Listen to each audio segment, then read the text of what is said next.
Hello everyone. In this video, we'll discuss about TGPSC Group 2 Indian and Telangana Economy paper along with the key, discussion. See, bilingual discussion చేస్తాను ఈ వీడియోలో. నిన్న జరిగిన examination పై చాలా మంది స్టూడెంట్స్ మీ ఒపీనియన్ అంటే what is cut off score ఎంత ఉండొచ్చు అంటే ఓన్లీ ఇండియన్ ఎకానమీ రిలేటెడే చెప్పగలుగుతాను. మిగతా subjects I may not be right person to judge about the cut off. C paper firstly it was very lengthy plus చాలా వరకు ఆప్షన్స్ అనేవి chronological options. Okay, plus year wise arrangements, chronological orders, ascending descending orders, దీంతో పాటు ఎక్కువ స్థాయిలో స్టాటిటిక్స్ అడగడం. Okay, కొన్ని questions అయితే కాన్సెప్ట్ రిలేటెడ్ క్వశ్చన్స్ కూడా ఉన్నాయి. సో అందులో కూడా మళ్ళీ కొంతవరకు డేటా ఇచ్చి అందులో కూడా రీఅరేంజ్ చేయమనడం. సో దీనివల్ల what we can conclude is paper అనేది కంప్లీట్గా మనకు బాగా లెంతీ పేపర్ అని చెప్పొచ్చు. Second, very importantly, lengthy paper అయినా కూడా చాలా మంది అటెంప్ట్ చేసే అంటే స్టేజ్లో ఉన్నారు. చాలా మంది స్టూడెంట్స్ కైండ్ ఆఫ్ ఎక్స్పీరియన్స్తో వీళ్ళు తీసుకున్న పాస్ట్ 1-2 years డెడికేషన్, హార్డ్ వర్క్తో వీళ్ళు రాసే స్టేజ్లో అయితే ఉన్నారు. కానీ ఇక్కడ ఒక 1 year సర్వే, 1 year బడ్జెట్ గురించి అడగలేదు. So last 3 years survey, 3 years budget అంటే 2022 డేటా క్వశ్చన్స్ కూడా ఉన్నాయి మనకు, 2022, 2023 అండ్ 2024. సో రీసెంట్ నుంచి లాస్ట్ 3 years. బేసికలీ ఒక సింపుల్ ఎగ్జాంపుల్ ఇస్తే అగ్రికల్చర్ సంబంధించిన data, okay, provisional estimates questions అడుగుతూ వాటికి సంబంధించిన వాటిలో 3 years, లాస్ట్ 3 years డేటా అడిగాడు. లాస్ట్ 3 years డేటా అడగడమే కాకుండా ఈ లాస్ట్ 3 years డేటాని ఆర్డర్లో సెట్ చేయమని చెప్పి ఇయర్ వైజ్ని మనకు ఆప్షన్స్లో ఇవ్వడం. సో ఇది బేసికల్లీ ఏంటంటే బాగా టైం టేకింగ్ క్వశ్చన్. ప్లస్ ఇందులో ప్రొవిజనల్ ఎస్టిమేట్స్ మీకు అన్ని గుర్తుండాలి. ప్లస్ ఏ ఇయర్లో ఎక్కువగా అంటే అగ్రికల్చర్ వృద్ధి రేటు, లేకపోతే అగ్రికల్చర్ స్థూల జాతీయ ఉత్పత్తి, లేకపోతే GDP, gross domestic product, growth rate ఏ ఇయర్లో మనకు ఎక్కువ ఉంది, ఇవన్నీ మనకు బాగా తెలిసి ఉంటేనే ఈ ఆప్షన్స్కి వెళ్ళొచ్చు. కానీ కొన్ని ఆప్షన్స్లో అయితే డైరెక్ట్గా చిన్న హింట్ ఏంటంటే మనకు అగ్రికల్చర్ 2022లో మనకు గ్రోత్ రేట్ అనేది comparable to 2021 growth rate plus 2023 growth rate, ఈ కొంతవరకు మనకు ఐడియా ఉంటే ఈ ఆప్షన్స్లో మనం ఎలిమినేట్ చేయవచ్చు. కొన్ని ఇయర్స్ అంటే క్వశ్చన్ పేపర్ బాగా ఇయర్స్తో డామినేట్ చేస్తుంది. ప్లస్ కొన్ని ప్రోగ్రామ్స్, సర్వే సంబంధించిన data, I'm talking about family survey, household survey etcetera. Plus basic concepts సంబంధించిన వాటిలో ఫస్ట్ ఇంపార్టెంట్ పవర్టీకి సంబంధించిన different types of poverty, incidence, ఇంటెన్సిటీకి సంబంధించినవి, ఓకే, ఎన్విరాన్మెంటల్ రిలేటెడ్ క్వశ్చన్స్, ఇవన్నీ మ్యాక్సిమం నా స్టూడెంట్స్కి ఒక 50 to 60 క్వశ్చన్స్ అయితే నేను ఈజీగా క్లాస్లో డిస్కస్ చేశాను. కొన్ని కంటెంట్ కూడా బాగా రాపిచ్చాను నోట్స్లో. సో నేను ఏ రిలీజ్ చేశానో నోట్స్ అయితే బాగా యూజ్ అయి ఉంటుంది ఖచ్చితంగా అని అనుకుంటున్నాను. So that is the reason notes అనేది బాగా చదవాలి. ఎందుకంటే మనం లాస్ట్ 2-3 years నుంచి మనం రిఫరెన్స్ తీసుకుని నోట్స్ రాస్తున్నామంటే డెఫినెట్గా మనం కష్టపడుతున్నట్టు. మనం రాసుకున్న నోట్స్ని బాగా రివైజ్ చేసి ఉంటే డెఫినెట్గా ఈ ఎగ్జామ్లో మీరు నోట్స్ ముందు పెట్టుకొని మీరు టెస్ట్ చేయండి. Definitely you will get many questions you can reflect from the class notes. Okay, this is very simple question. ఈ క్వశ్చన్లో ఏంటంటే మనం డైరెక్ట్గా ఎన్విరాన్మెంటల్ చాప్టర్ డిస్కస్ చేసినప్పుడే ఇక్కడ ఒకటే ఆప్షన్ తీసుకోవచ్చు, United nation conference on human environment. వీటి మనం స్టాక్హోమ్ కాన్ఫరెన్స్ అంటాం. దీన్ని mother of all the conferences అని చెప్పి నేను క్లాస్లో చాలాసార్లు చెప్పాను. ఇది మనకు 1972లో జరిగింది. సో ఈ సమ్మిట్లో శ్రీమతి ఇందిరాగాంధీ కూడా పార్టిసిపేట్ చేస్తుంది. రిటర్న్ ఇండియాకి వచ్చాక కాన్స్టిట్యూషనల్ అమెండ్మెంట్ జరిగాయి, 48A, 51AG అలాంటివి. So A has to B two, A has to B two options ఉన్నాయి. మళ్ళీ మనకు ఎర్త్ సమ్మిట్ అనేది మనకు 1992 ఉంది. మళ్ళీ మనకు United nation summit on sustainable development అనేది ఇది Rio+12 అవుతుంది, Rio+20. ఇప్పుడు రియో ప్లస్ 20 అంటే 1992 ప్లస్ 20 అప్పుడు 2002కి వస్తుంది. So there's only one option. So based on this understanding ఈ ఆప్షన్స్ ని అరేంజ్ చేసుకోవచ్చు. నెక్స్ట్ కంపల్సరీ ఎఫారెస్ట్, దీన్ని మనం క్యాంపా యాక్ట్ అంటాం. ఇది కూడా నేను క్లాస్ లో చెప్పాను.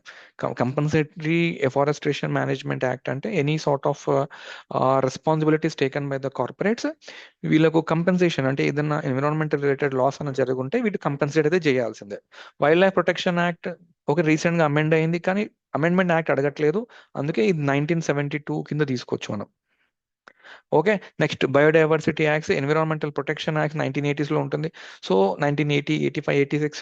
సో ఇందులో you can easily arrange the options based on the years. Next ఇందులో ఉన్న పిఎం గతి శక్తి, ఇది చాలాసార్లు క్లాస్లో కూడా డిస్కస్ చేశాము. పిఎం గతి శక్తి సంబంధించింది ఏంటంటే మౌలిక సదుపాయాలు, ఇన్ఫ్రాస్ట్రక్చర్ని పెంచడానికి. ఓకే, ప్లస్ దీంతో పాటు ఫాస్ట్ ఇన్ఫ్రాస్ట్రక్చర్ ప్రొసీజర్, దీంతో పాటు చాలా వరకు డిపార్ట్మెంట్స్ని ఇంటర్లింక్ చేయడం పిఎం గతి శక్తి కిందకి వస్తుంది. సో ఎక్సెప్ట్ హౌసింగ్ అంటే లాజిస్టిక్ ఇన్ఫ్రాస్ట్రక్చర్, మనకు airports, Airways, okay, railways, water ways, ఇంకా చాలా వరకు ఉంటాయి. 16 దాదాపు 14 to 16 డిపార్ట్మెంట్స్ ఇంటర్లింక్ చేస్తారు ఇందులో. So that is the answer, direct question, మరి ఒక ఆప్షన్ తీసేయచ్చు అందులో. నెక్స్ట్ ఈ మనం మల్టీ డైమెన్షనల్ పవర్టీ ఇండెక్స్ అయితే డైరెక్ట్ క్లాస్లో డిస్కస్ చేసాం. సో ఈ చాలా వరకు నేను స్టేట్మెంట్స్ కూడా ఇచ్చాను. So almost 25 crores people have been moved out of poverty అని చెప్పాను. సో ఇందులో జస్ట్ ఒడిశా ఒకటి తీసేయండి, because Uttar Pradesh is the one which is the highest. So ఇందులో కేస్ క్రొనాలజికల్ ఆర్డర్ అడుగుతున్నాడు, ఐ డోంట్ నో, బట్ ఒకవేళ క్రొనాలజికల్ ఆర్డర్ లేకపోతే ఉత్తరప్రదేశ్, ఎందుకంటే ఇది జిఎస్ లో కూడా ఈ క్వశ్చన్ అడిగాడు, అరేంజ్ ఇన్ ఆర్డర్ అన్నాడు, దేనిలో హైయెస్ట్ మనం రిఫ్లెక్ట్ అవుతుందంటే ఉత్తరప్రదేశ్ వాజ్ ద ఆన్సర్. అంటే 5 crores కన్నా ఎక్కువ మనం ఉత్తరప్రదేశ్ లోనే చూసాం కాబట్టి. సో ఉత్తరప్రదేశ్ లో రాజస్థాన్, మధ్యప్రదేశ్, బీహార్, ఇది డైరెక్ట్ నోట్స్ లోనే రాపించాను, ఇది ఒకసారి చెక్ చేసుకోండి. So just eliminate Odisha. Next few important, ఇప్పుడు ఫర్ ఎగ్జాంపుల్ ఇఫ్ గవర్నమెంట్స్ మిగులు బడ్జెట్ అంటాం, for example government is not spending, అంటే గవర్నమెంట్ ఖర్చులు లేకపోతే వ్యయం, so government expenditures are less and government ఎక్కువ సంపాదిస్తుంది. సో ఆబ్వియస్లీ ఏమవుతుంది అక్కడ? So I think that is a different question. So here union budget అంటే డెఫినెట్లీ యూనియన్ బడ్జెట్ అన్నప్పుడు ఫిజికల్ డెఫిసిట్ ఎక్కువ ఉంటుంది, ప్రైమరీ డెఫిసిట్ తక్కువ ఉంటుంది. That's it. Next which of the following is not a priority అంటున్నాడు. Export promotion తీసేస్తే మిగతా అన్ని ప్రయారిటీ ఆఫ్ ద బడ్జెట్, ఇది మనం డిస్కస్ చేసాం. Green related responsibilities, inclusive development, infrastructure and investment, ఇది direct question from the class notes. So basically ఇవన్నీ already ఇప్పుడు డిస్కస్ చేసిన 4 questions కూడా నేను రాపించాను క్లాస్లో. నెక్స్ట్ పిల్లర్స్ ఆఫ్ నీతి ఆయోగ్, ఇది కూడా మనం డిస్కస్ చేసాం. ప్రో పీపుల్, ట్రాన్స్పరెన్సీ అంటే గవర్నమెంట్ రిలేటెడ్, ఎంతవరకు రెస్పాన్సివ్ గవర్నమెంట్ తీసుకురావాలంటున్నారు. ఓకే, ఆల్మోస్ట్ మనకు 7 pillars ఉంటాయి. 7 లో ఇతను ఎగ్జామ్ లో 4 pillars అడిగాడు. This is one very simple question. Next 11th plan faster and more inclusive growth వస్తుంది. సెకండ్ ప్లాన్ అన్నప్పుడు సెకండ్ ప్లాన్ మనకు అగ్రికల్చర్ సంబంధించింది. ఫస్ట్ ప్లాన్ అగ్రికల్చర్ సంబంధించింది, కానీ సెకండ్ ప్లాన్ అనేది ర్యాపిడ్ ఇండస్ట్రియలైజేషన్ సంబంధించింది. ఓకే, నెక్స్ట్ 5th ప్లాన్ ఇచ్చాడు. 5th ప్లాన్ అన్నప్పుడు బేసికల్లీ 5th ప్లాన్ లో చాలా వరకు సోషలాజికల్ టార్గెట్స్ వస్తాయి కాబట్టి సోషలాజికల్ ఆప్షన్స్ ఏవి ఉన్నాయి అవి తీసుకొచ్చుకోవచ్చు. Growth with social justice and equality అలాంటివి, లేకపోతే మనకు రిమూవల్ ఆఫ్ పవర్టీ ఉంది, రిమూవల్ ఆఫ్ పవర్టీ కూడా తీసుకోవచ్చు డైరెక్ట్ గా. Okay, so second plan you have got it. Second plan is about industrialisation అవుతుంది. ఓకే, 11th ప్లాన్ అనేది మనకు faster and more inclusive growth అవుతుంది. అదే 12th ప్లాన్ అంటే సస్టైనబుల్ గ్రోత్ వస్తుంది. ప్లస్ 5th ప్లాన్ అన్నప్పుడు we have removal of poverty ఉంది అక్కడ. 9th ప్లాన్ అన్నప్పుడు ఇంకో ఆప్షన్ ఉంది, దట్ ఈస్ సోషల్ జస్టిస్ లాగా మనం తీసుకోవచ్చు. Next liberalisation of the Indian economy 1991లో it has unleash the competitive markets. Okay, obviously ఇక్కడ ఏమవుతుందంటే ఈ కాంపిటీషన్ ని ఏమవుతుందంటే ఖచ్చితంగా పెంచడం, కాంపిటీషన్ ని ఇంక్రీజ్ చేయడం, లిబరలైజేషన్ తీసుకురావడం వల్ల. ప్లస్ కంపల్సరీ లైసెన్సెస్ కోసం కూడా మన ఇండస్ట్రియల్ పాలసీస్ ని తీసుకురావడం. So this is very very direct question అది. నెక్స్ట్ రూరింగ్ ప్లాన్ ఎప్పుడు తీసుకొచ్చారు? 1978 to 1980 రావాలి. ఇది కూడా మనం క్లాస్లో డిస్కస్ చేసాం. ఇది మనకు తీసుకొచ్చిన గవర్నమెంట్ ఏంటంటే మనకు జనతా గవర్నమెంట్, మొరార్జీ దేశాయ్ గవర్నమెంట్ కింద తీసుకొస్తారు ఇది. ఓకే, దిస్ ఈజ్ ఆఫ్టర్ మనకు 5th ప్లాన్ తర్వాత వస్తుంది. So it was not about the KN Raju. So answer both has to be wrong. Next which of the following in relation to the NITI Aayog? NITI Aayog 2015లో తీసుకురావడం జరుగుతుంది. Prime minister is the chairman. It will serve as the think tank of the government, obviously that is also clear. And NITI Aayog aims to foster the cooperative socialism కాదు, cooperative federalism. ఇది I have directly return in the class notes. So go through that, అదొక option ని మీరు eliminate చేయవచ్చు. Next which of the following statement are true in relative to the 5th 5 year plan, sorry 5 year plan. The first 5 year plan 1951 true. 1950లో commission వచ్చింది, 1951లో మనం plan start చేసాం. Next first 5 year plan successful plan, obviously yes, 2% కన్నా ఎక్కువ growth, కానీ మనకు achievement కూడా దానికన్నా ఎక్కువనే వచ్చింది. Third plan was a total failure, obviously it was a failure because of wars, droughts, అందుకే 1966 to 69 నుంచి మనం బ్రేక్ తీసుకుంటాం. Next annual plans were implemented from 1966 actually, so that is very wrong. Next which of the following is use as national income accounting when depreciation. So GDP నుంచి depreciation తీసుకుంటే ఏమొస్తుంది, net వస్తుంది, net domestic product అవుతుంది. Direct question అది. Next personal income disposable, నేను సంపాదించింది personal income, disposable income అంటే నా ఖర్చులన్నీ పోగా మిగిలిన అమౌంట్, అంటే what is the amount which is left with me, ఆ అమౌంట్ నేను ఏదైనా చేయవచ్చు, అంటే ఇప్పుడు ఏదైనా ఇన్వెస్ట్ చేసుకోవచ్చు, ఏదైనా రికరింగ్ ఉండొచ్చు, కమిటెడ్ ఉండొచ్చు, ఎలాంటి ఖర్చులైనా ఉండని, వాటికి సంబంధించి డిస్పోజబుల్. డిస్పోజబుల్ అంటే the amount which is left to be get dispose in the economy, వీటి మనం డిస్పోజబుల్ ఇన్కమ్ అంటాం. సో బేసికలీ డిస్పోజబుల్ ఇన్కమ్ లో మనకి ఎలాంటి అడిషన్స్ ఉండవు, rather it is only deductions ఉంటాయి, అంటే సబ్స్ట్రాక్షన్స్ ఉంటాయి, ట్యాక్సెస్ తీసేయాలి, మనకు బిల్స్, ఎలక్ట్రిసిటీ, చలాన్స్, ఇవన్నీ మనం ఎలిమినేట్ చేశాక మనకు మిగిలే అమౌంట్ డిస్పోజబుల్. అందులో ఒకటే స్టేట్మెంట్ మనకు చూసుకుంటే కరెక్ట్ అవుతుంది. నెక్స్ట్ ఈ direct question, this is with respect to Mahalanobis, option number 1. Next question. Next which are the following is true, అంటే ఇప్పుడు for example national income calculated with the base year, ఏదైనా మనం బేస్ ఇయర్ తో calculate చేసుకుంటే వాటిని మనం కాన్స్టెంటే అంటాం, because that is also called as the constant year. Next national income estimated at the current prices is not inclusive of the price changes. So ఇప్పుడు national income estimated, for example ఇప్పుడు ఏదైనా మనం current prices తో తీసుకుంటే definite inflation ఉంటుంది, so అది definite price change అని మనకు కనబడుతుంది. Next during the war period national income is estimated at the future prices also. Next, national income divided by total population gives the personal income. It will not give the personal income, rather it will give the per capita income. తలసరి ఆదాయం అంటారు. So అప్పుడు option D తీసేస్తే మనకు మిగిలేవి only A. Next which of the following is not the primary goal. C ఇక్కడ రెండు concepts ఉంటాయి, ఒకటేమో అగ్రికల్చర్ ప్రైస్ పాలసీ అంటాం, మరోదేమో మినిమం సపోర్ట్ ప్రైజెస్ అంటాం.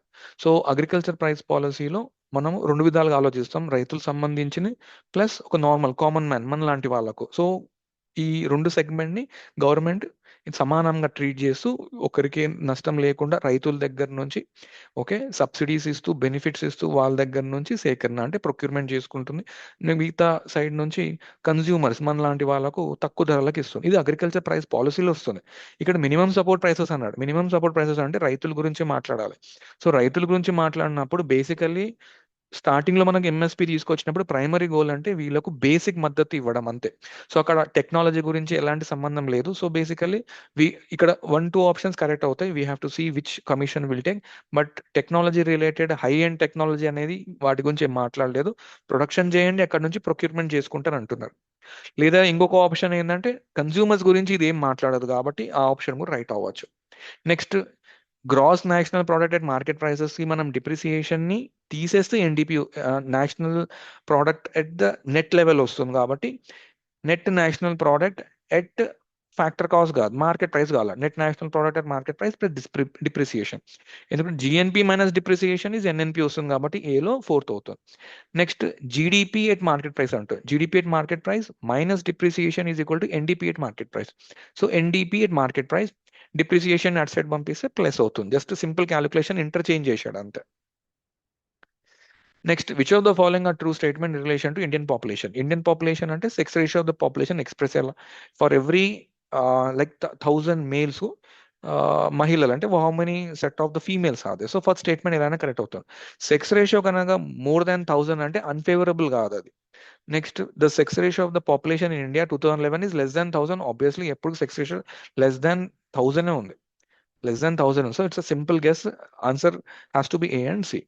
Next, in which of the following national population policy direct statement 2000? Fertility rate అనేది 5.9 ఉండే actually starting లో 1950s లో, ఆ ఫర్టిలిటీ రేట్ ని తగ్గిస్తూ 2.2 2.1 వరకు తీసుకొచ్చారు. So it has to B 2.2. Next national income accounting concepts లో తీసుకొస్తే the government expenditures, for example government revenue ఎక్కువ అవుతుంది ప్లస్ గవర్నమెంట్ ఖర్చులతో కంపేర్ చేసుకుంటే అప్పుడు ఏమవుతుంది, పబ్లిక్ సేవింగ్స్ కిందకి వస్తుంది, అంటే గవర్నమెంట్ మిగులు బడ్జెట్ అవుతుంది, లేకపోతే పబ్లిక్ సేవింగ్స్ వస్తుంది. ఇందులో జస్ట్ ఒక ఆప్షన్ గుర్తుపెట్టుకుంటే చాలు, 23.7.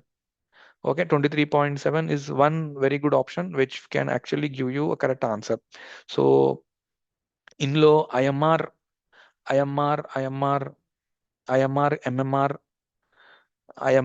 has to be somewhere around 28. IMR has to be somewhere around 28. Yes. Okay, around options set చేయొచ్చు. నెక్స్ట్ విచ్ 15 ఫైనాన్స్ కమిషన్ ఇక్కడ ఒక ఆప్షన్ చైర్మన్ రంగరాజన్ అంటున్నారు. So chairman has to be NK Singh committee. So ఇవన్నీ simple questions classes లో discuss చేసినవే. If these you will get A and B correct. So why D is wrong, D ఎందుకు wrong అంటే recommendations అనేవి మనకు 2022 కాదు, 2020 నుంచి 2021 వరకు ఒక రిపోర్ట్ వస్తుంది, 2021 నుంచి 2025-26 ఒక రిపోర్ట్ ఉంటుంది. So next arrange the following in the taxes in ascending order. So గవర్నమెంట్కి అందరికన్నా ఎక్కువ ఆదాయం వచ్చేది మనకు బేసికల్లీ స్టేట్ జిఎస్టీ నుంచి, తర్వాత మనకు సేల్స్ ట్యాక్స్ ఉంటుంది, తర్వాత స్టేట్ ఎక్సైజ్ ఉంటుంది. ఓకే, తర్వాత మనకు లాస్ట్లో మోటార్ వెహికల్ ట్యాక్సెస్ ఉంటాయి. సో యూ కెన్ పుట్ లాస్ట్లో మోటార్ వెహికల్ ట్యాక్సెస్ని పెట్టి ఫస్ట్ స్టేట్ జిఎస్టీ అరేంజ్ చేసి you will get the answer. Next FRBM act సంబంధించినది ఏంటంటే దిస్ యాక్ట్ వాజ్ నోటిఫైడ్. ఇవన్నీ అంత కన్ఫ్యూజ్ అవ్వాల్సిన అవసరం లేదు. C the act stipulated the elimination of revenue deficit. Revenue డెఫిసిట్కి 2014 అని ఏం చెప్పలేదు. ప్లస్ రెవెన్యూ డెఫిసిట్ 0.3% తగ్గియాలి, ఎఫ్డి అనేది 0.5% తగ్గిమన్నది. So as per the act the beginning of the fiscal year, the annual reduction in the fiscal deficit has to be 0.5. So D has to be there. So D is correct. So A and C మీరు తీసేయొచ్చు. Next, the act became effective. Okay. Next, the act was notified by the government in 2002. Correct. The act stipulated the elimination of revenue deficit 2014. So 2014 వరకు అయితే కాదు. So you can remove C. When you remove C, only one option is left. అది మనకు B and D అవుతుంది. Next గిరి వికాసం దేనికి సంబంధించి ST related వాటికి ఇరిగేషనల్ ఫెసిలిటీస్ ని పెంచడానికి. ఓకే, నెక్స్ట్ గిరి పోషన్ అనేది బేసికల్లీ ఫుడ్ న్యూట్రిషన్ సంబంధించింది. So 1 is true, second 1 is wrong. Next one ఈ వెరీ బేసిక్ బడ్జెట్ సంబంధించింది ఒకటే నంబర్ ఆల్రెడీ నేను క్లాస్లో రాపిచ్చాను. అగ్రికల్చర్ తీసుకుంటే 19,746. 19,746. So C has to be 2. So C has to be to 2 options ఉన్నాయి మనకు. C has to be 2. Next Panchayat and rural development highest 40,080. So అది మీరు సెట్ చేసి you'll get the answer. Next which of the following statement are true in respect to Mahalakshmi schemes. Mahalakshmi scheme అనేది ఈ year అయితే launch చేయలేదు, last year లో చేశారు. Okay, first bus related అయితే నిఖత్ జరీన్ కి ఇచ్చారు ticket. So and here women can travel in all buses. No, she cannot travel in all buses. Next only limited buses ఇచ్చారు. Which of the following statements are correct in regard to the Aasara pensions. Aasara pensions అనేది last time మన KCR government ఉన్నప్పుడు 3,000 నుంచి elections ముందు 4,000 వరకు promise చేశారు కాబట్టి first statement has to be true. Next simple, నేను ఆల్రెడీ క్లాసులు అంటే చాలా వరకు చెప్పాను. ఎలాంటి క్వశ్చన్స్ అంటే for example only, with in, okay, ఇలాంటి స్టేట్మెంట్స్ కొంచెం జాగ్రత్త అని చెప్పాను. చూడండి ఈ స్టేట్మెంట్ లో వెదర్ మనకు ఐడియా ఉన్నా లేకపోయినా విత్ ఇన్ అని స్టేట్మెంట్ అంటే ఈ పరిధిలోనే. సో ఇలాంటి స్టేట్మెంట్స్ ఈజీగా ఎలిమినేట్ చేయొచ్చు, ఎందుకంటే గవర్నమెంట్ తీసుకొచ్చింది ఒక 2-3 క్లస్టర్స్ ని యాడ్ చేయడానికి తీసుకొచ్చింది కాబట్టి అదొక్కటే కన్ఫైన్ కాదు. So you remove with in. And second one ఏంటంటే 2016 నుంచి 2021 నుంచి 2026 వరకు మనకు పాలసీ ఉంది. So it has to be B. Which of the following statements are relative to the tourism circuits. Tourism circuits Bhagavata falls, water falls ఉంటాయి మనకు. అక్క మహాదేవి అయితే లేదు, సోమశిల ఉంటుంది. So it has to be A and C. A and C it's very simple. మనకి ఈ budget లో ఉంది, direct notes లో కూడా రాపిచ్చాను ఇది ఆల్రెడీ నేను. సో ఈ సర్వీస్ సెక్టర్ కాంట్రిబ్యూషన్ అన్నిటికన్నా ఏది ఎక్కువ ఉంటుంది? సర్వీస్ సెక్టర్ కాంట్రిబ్యూషన్ అన్నిటికన్నా లాస్ట్ తీసుకుంటే ఇవి సెట్ చేసుకోవచ్చు, అంటే పబ్లిక్ అడ్మినిస్ట్రేషన్, ఫైనాన్షియల్ సర్వీసెస్ ఇలాంటి పెట్టొచ్చు. సో రియల్ ఎస్టేట్ ఇలాంటివి మనకు హైయెస్ట్ కాంట్రిబ్యూషన్స్ ఉంటాయి, ట్రేడ్ రిపేర్స్ హైయెస్ట్ కాంట్రిబ్యూషన్స్ ఉంటాయి, transport and storage highest contributions ఉంటాయి. కానీ public administration you can put it as, ఇప్పుడు ఇక్కడ ఉన్న వాటిలో is asking you ascending order, descending order. Ascending order అంటే small to big. So it has to be starting with B నుంచి start అవ్వాలి.